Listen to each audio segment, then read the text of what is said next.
Krishnanagar civil সোসাইটির তরফ থেকে আমাদের শুভেচ্ছা। এই বাবা গড়িয়ার যে পূজাটা আছে, এটা ধন সমৃদ্ধি, আমাদের মূলত বৈশাখ মাস এবং যেটা বৈশাখ বলি আমরা, আর আমাদের যেটা বৈশাখ মাস, সেখানে আমাদের 7 দিনের পূজা। এটা প্রথম দিন শুরু হবে এবং 7 দিনের মধ্যে, যেমন আজকে 21 তারিখ, এটা আমাদের শেষের দিন। তো এটা রিচুয়াল, আমাদের বিশেষ করে জনজাতিদের রিচুয়াল প্রোগ্রাম এটা।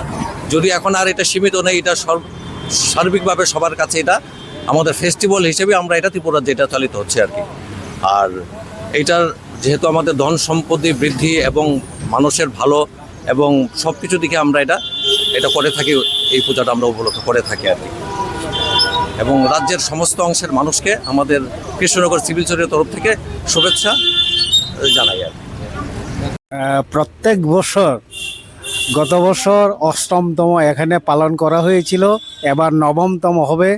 প্রতি বছর আমরা উৎসাহ উদ্দীপনার সঙ্গে অত্র এলাকার সবাই জাতি ধর্ম বিশেষ নির্বিশেষে আমরা আগামী বছর যাতে আমরা শোক সমৃদ্ধি এবং আরও যাতে আমরা অগ্রগতির দিকে নিয়ে যেতে পারি, এই কামনায় আমরা বাবা গড়িয়ার নিকট আমরা সবাই মিলিতভাবে আমরা প্রার্থনা করি, যাতে আগামী কামিং ইয়ার আমরা যাতে সুস্থ এবং সবল এবং সবাই যাতে আমরা সুস্থ শরীর, সুস্থ মন, সুস্থ সংস্কৃতি নিয়ে আমরা যাতে বসবাস করতে পারি, যার জন্যই আমরা দুহাত মিলে বাবা গড়িয়ার নিকট আমরা প্রার্থনা করি।